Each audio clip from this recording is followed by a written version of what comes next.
Folks, basketball players around the world wait for this moment. The 2020 season, to me, was a travesty. It's a travesty that we didn't get the amazing NCAA basketball tournament. March Madness, baby.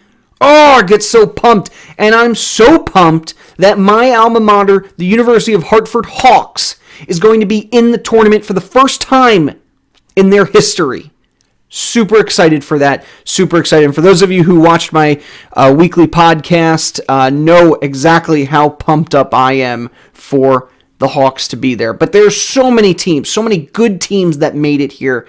And today we're going to talk about all of them. Good afternoon and welcome to the podcast. I'm Nick Drago and it's tournament time. You're going to go through with me as I make my bracket, or at least break down the first round of the NCAA tournament.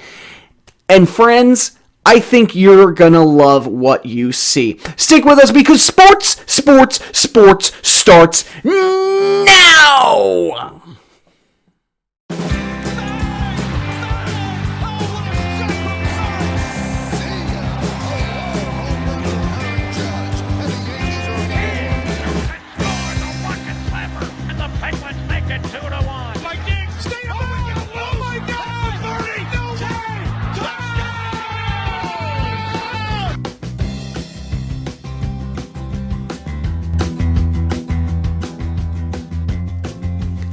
And welcome to the Sports Podcast with me, your host, Nick Drago. For those of you who are new to the show, now usually we talk about all the big four in sports and blah, blah, blah. But what I did this week for the tournament is break it into two separate episodes. You want your NBA, your NHL, all that fun stuff, then go watch the episode that's already aired.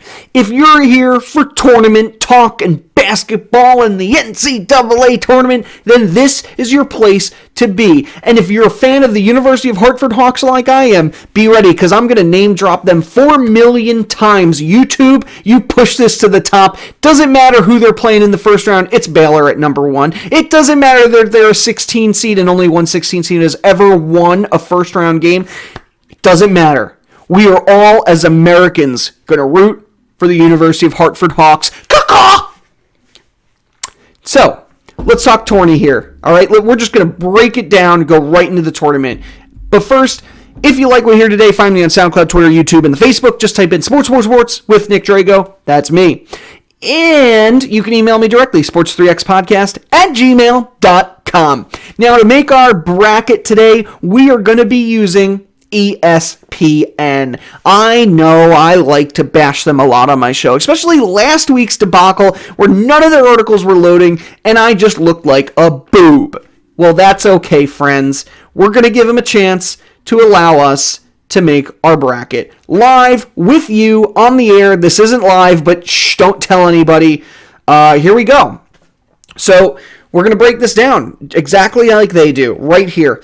All right, so Gonzaga, we don't know who they're going to be playing because you have a play-in game right before that, but Gonzaga is undefeated. They are by far the best team we are going to get a chance to see in this tournament. Honestly, there's no reason for me to think Gonzaga is going to lose this game. Now, I mentioned it before. Only once as a 16 seed, like the University of Hartford Hawks will be, beaten a 1 seed. This is not going to be one of those games.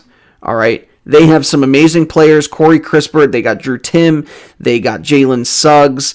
They're unblemished, and they've beaten some great teams too. Kansas, Virginia, Iowa, West Virginia, and Auburn. I'm going with the Zags, guys. I got to go with the Zags to win that first game. Now, Oklahoma and Missouri. Now, this is a little bit different. Missouri's got a great record against, they got a winning record against top 25 teams. That to me is a big call out. Now, they're not ranked as highly in conference. They were only 8-8, but I like what Missouri has to offer here. Oklahoma finished the season 0-4. They're not, and that probably hurt their seeding a bit. They're 15-10. Before that, they were 15-6. Probably would have been much higher. But Missouri started the season 13-3. They had a great start too, and they've also sort of gotten. They sort of dragged it out at the end. I feel like I'm going to go with Missouri in this one. They're definitely a higher scoring team. I think they've beaten some ranked opponents before. They can beat Oklahoma. I'm going with Missouri. Now, Creighton had a huge loss to Georgetown the other day, but never mind that. UCSB, that's UC Santa Barbara. They got hot at the right time, an 18-1 run.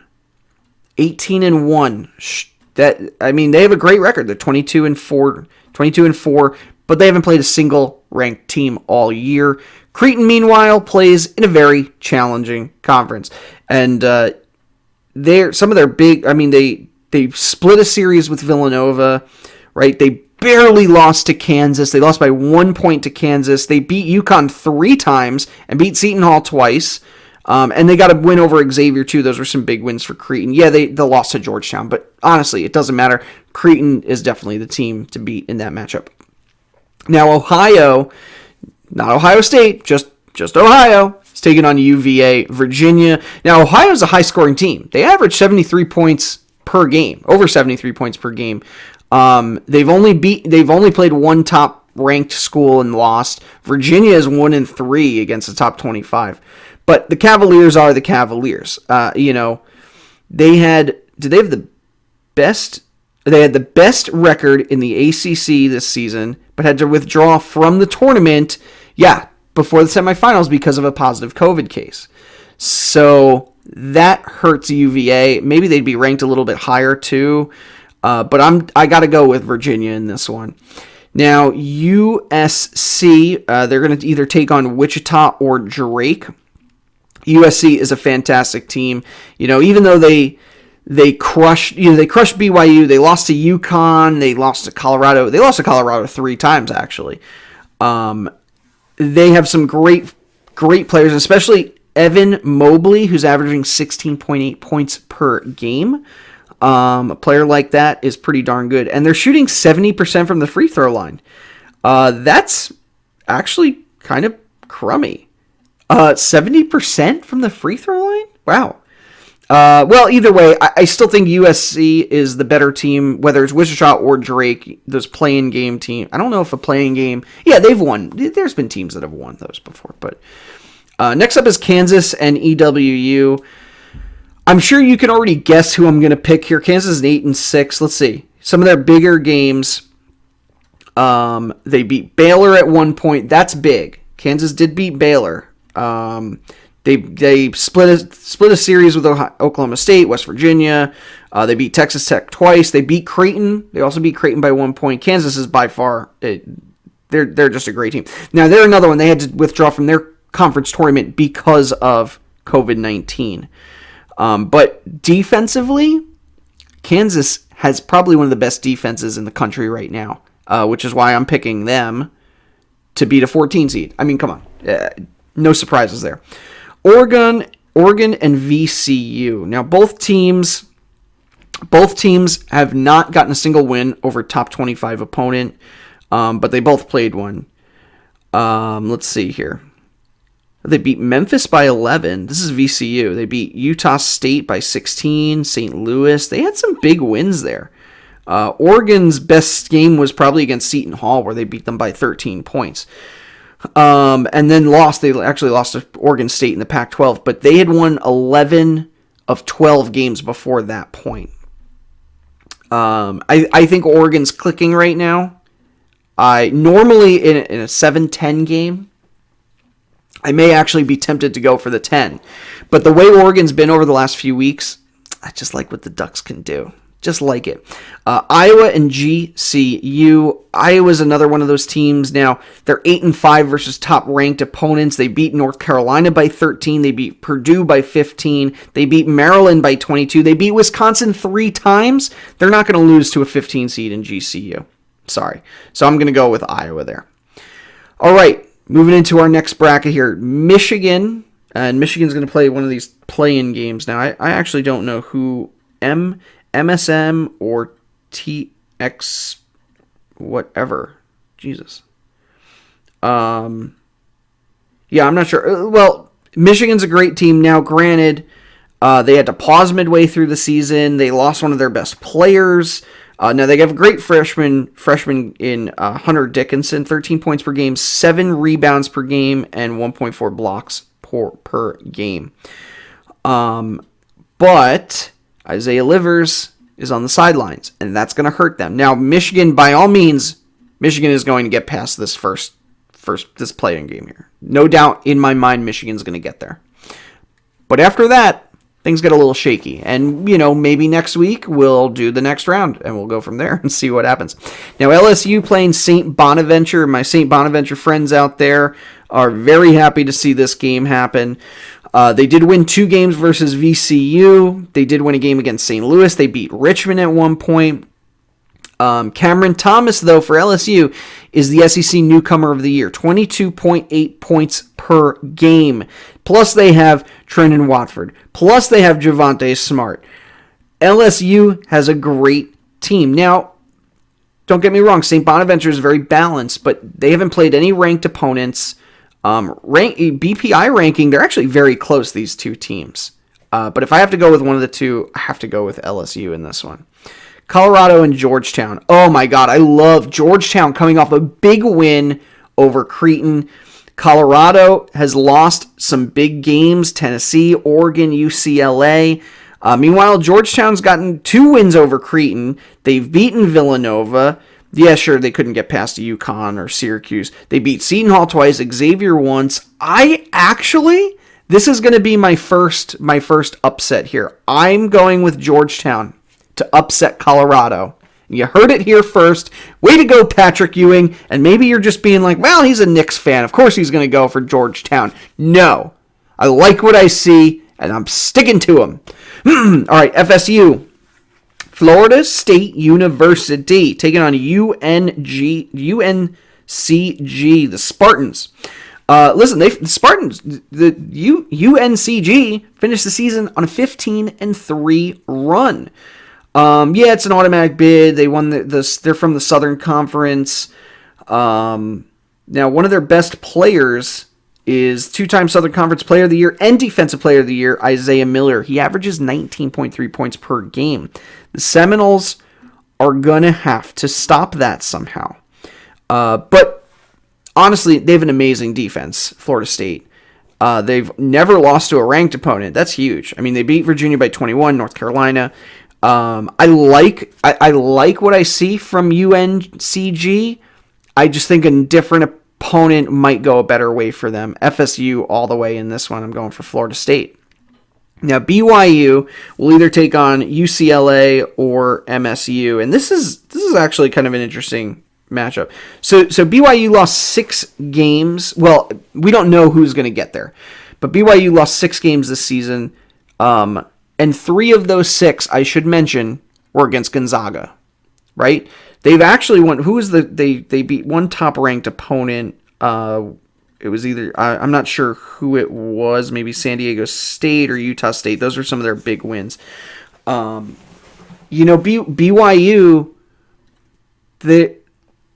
they got some pretty good players. I mean, you take those 3 games away, it says here they would have been 20-3. Alex Barcelo, Brandon Averett, great backcourt. Barcelo has shot 48.6% from 3-point range in the last 2 seasons. Again, I struggle with this one because UCLA or MSU, either one of them is a great team, but I'm going with BYU. Going with those boys out in Utah. Texas and ACU. Now, ACU is 23-4, but they haven't played the same type of teams that Texas has. Texas, though, has lost to Baylor. They've lost to Villanova. But this is the big one to me. They've beaten Kansas twice. They beat Kansas twice. And this is their first conference title in 26 years. Pretty cool. Their top scorer, Andrew Jones.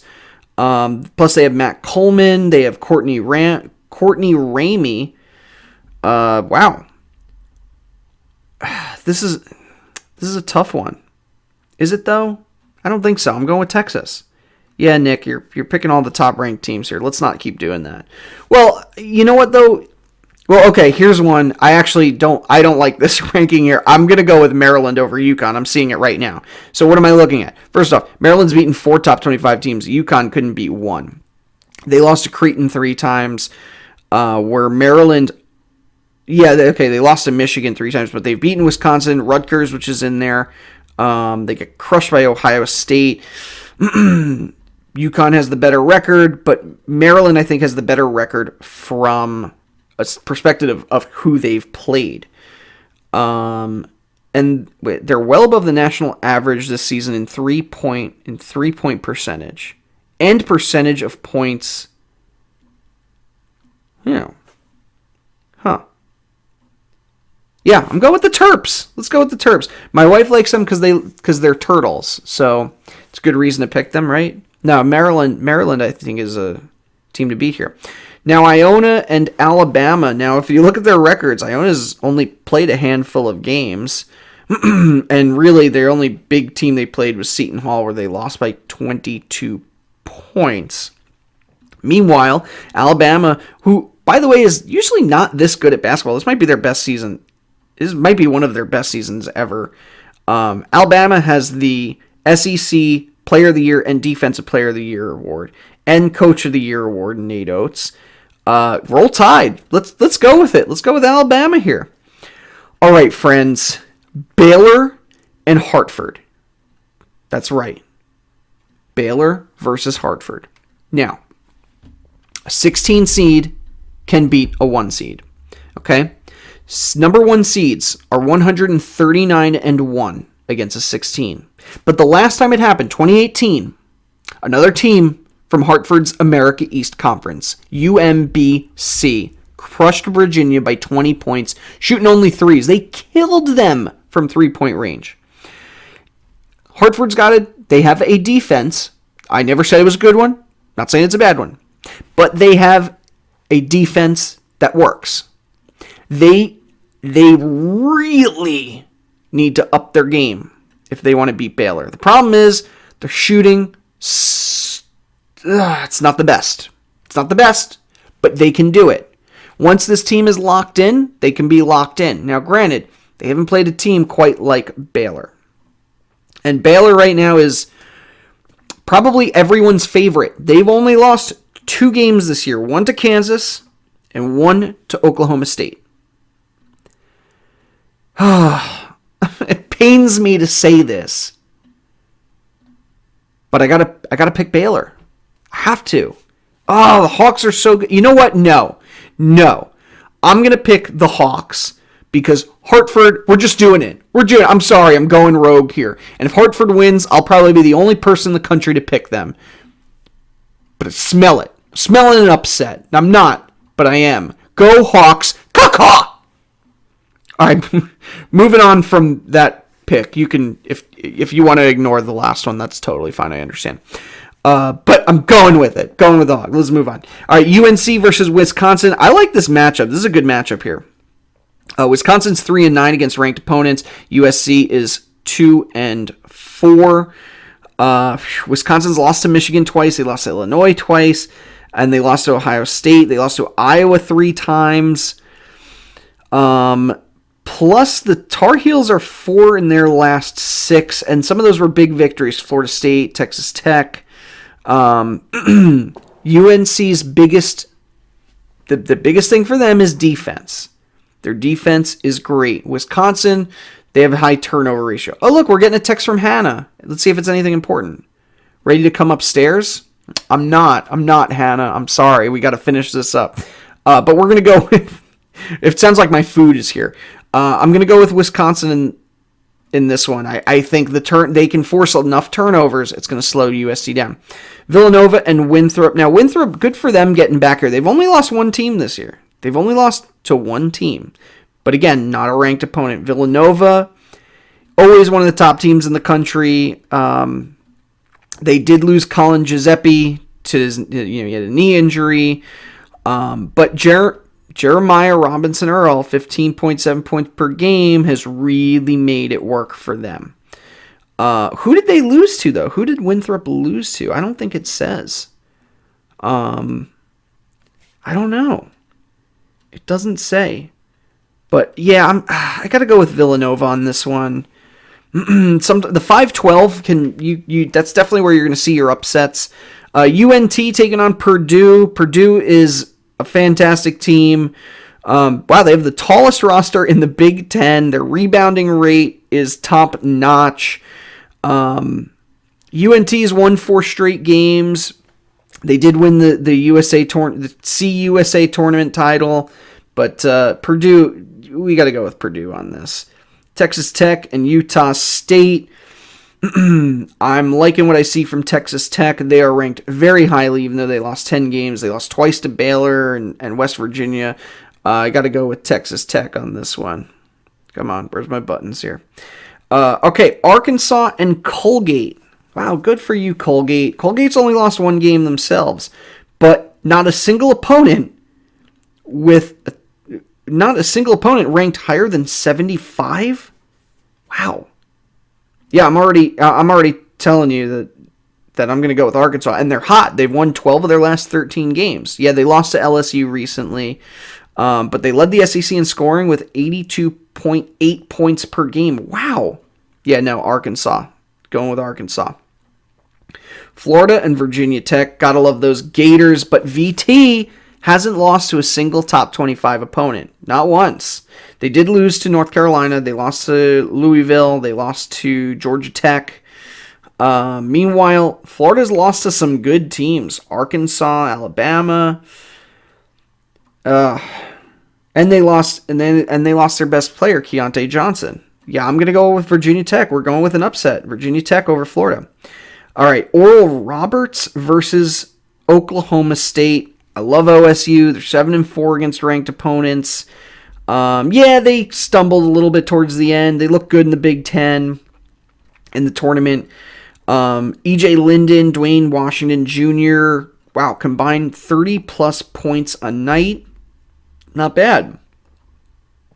Not bad. And their turnover rate is really good, too. Yeah, to me, OSU is a no-brainer. All right, we got one more group here, and then we're going to wrap it up. Illinois versus Drexel. Go Drexel Dragons! Okay! Sorry, I live in Philadelphia, so way to go, Drexel. I'm rooting for you guys, too. We got two 16 seeds that could upset a 1 seed. It can happen, friends. If it can happen once, it can happen again.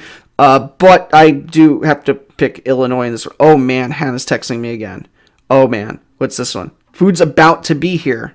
All right, well, it's not here yet, so we got time, friends. Loyola Chicago versus Georgia Tech. Georgia Tech, wow, Loyola has only averaged 55.5 points per game. Georgia Tech's beaten some ranked opponents. I think I'm going to go with Georgia Tech in this one. Now, if you remember a few years ago, Loyola made it to the Final Four as an 11 seed. So, no, you can't count them out. And, yeah, they've had a much better season this year. But magic like that doesn't always strike twice. We're going with an upset here, Georgia Tech. And they're so closely ranked, I don't even know if I'd call that an upset. Tennessee versus Oregon State. Tennessee, wow, they're this is kind of an even matchup here. Oregon State has a better offense, I would argue. But Tennessee is ranked much higher. Now, who did Tennessee win? They beat Colorado. They've beaten Kansas. I like that. They beat Florida twice. Yeah, Florida's not great. Arkansas. They beat Arkansas. This is a tough one for me. This is a tough one. Let's see. Well, the Oregon State's won 6 of their last 7, so they're hot right now. Meanwhile, Tennessee has lacked some consistency. Their offense isn't great. Let's go for an upset. Let's go with Oregon State here. Oklahoma versus Liberty. Yeah, I already know where this one's going. I'm sorry, but I got to go with OSU. OSU over Liberty every day of the week. If you want more on this, Liberty's only averaged 59.6 points per game. They haven't played a single ranked opponent. Meanwhile, OKST is 9-5. They've beaten Kansas. They've beaten Baylor, Arkansas, Texas. They won twice over Texas Tech and Oklahoma. I like what I see, so I'm sticking with it. San Diego State over Cuse. Syracuse getting in. I like Syracuse's offense, but they struggled against ranked opponents. San Diego State has only lost 4 games this year, twice to Utah State, once to BYU, and once to Colorado State. Syracuse struggled against teams like Virginia, North Carolina, Clemson, Georgia Tech, Rutgers. And the Aztecs, San Diego State, they have a top 10 defense. Man, I always like going for Syracuse. Syracuse has made it far as an 11 seed before, but I'm going with San Diego State. But I think that one's close. If anything's an upset, that could be it. West Virginia and Morehead State is next. I'm probably going with West Virginia in this one. Morehead State hasn't beaten any ranked opponents. They did only lose 7 games this year. But, I mean, they lost to Clemson. They lost to Ohio State by 33. West Virginia, definitely going with you guys. Where are we going? How did we get here? We just saw that one. Clemson and Rutgers. So Clemson and Rutgers both getting in right now. Again, Clemson's not usually a great basketball school like that, but they have a great defensive unit right now. They're attracting some good players. Amir Sims only has 13.3 points per game and is the only player, averaging above double digits. So they have a deep roster. Rutgers, meanwhile, did beat Illinois in December, but let's see, who else did they beat? Illinois, yikes, Maryland, Purdue. They did beat Purdue. Now I got to go with Clemson. This is another one it's close, but look, Rutgers has lost to 7 top-ranked opponents. Clemson's a good team. They have a great offense. I want to go with Clemson here. And the last one is Houston versus Cleveland State. Cleveland rocks. Not in this case. Houston's offense, though, 57.9. It's not great, but I think their defense is probably much better. And apparently their rebounding is really good as well. So Houston is going to be the team I pick here. And I like what I see so far, friends. We got a good-looking bracket ahead of us. Again, you're rooting for those 16 seeds, specifically the University of Hartford Hawks to upset Baylor in the first round. Let's do it, friends. Let's do it, Hawks. Let's do it, Hartford. Let's go. Beyond that, I think you got some amazing play coming ahead of us. And if you don't believe me, rewatch this again, because there's a lot of tough teams. I had to make a few tough calls in here. And who am I going to pick to win it all? Ooh, I'm not going to tell you yet. You're going to have to tune in next time, or to probably my regularly scheduled podcast where we go over the next round, and the next round, and the next round, and the next round, and so on and so forth. If you like what you heard today, find me on SoundCloud, Twitter, YouTube, and the Facebook. Just type in Sports with Nick Drago. That's me. The music you heard for the show is a song called Golden Sunrise by Josh Woodward. A link to his website can be found in the show notes. Special thanks to Mary Kay and Gary Albert. They are our social media warriors, and we love having them like, comment, and share our stuff. And you know what? You too, like, comment, share, and all that funky dad, do, beep, bop, boop, boop, boo. And after that, that's all I have for today. Let's go swish, go Hawks, caw-caw! Good night, friends. It's been a pleasure talking to you this evening. Have a good one.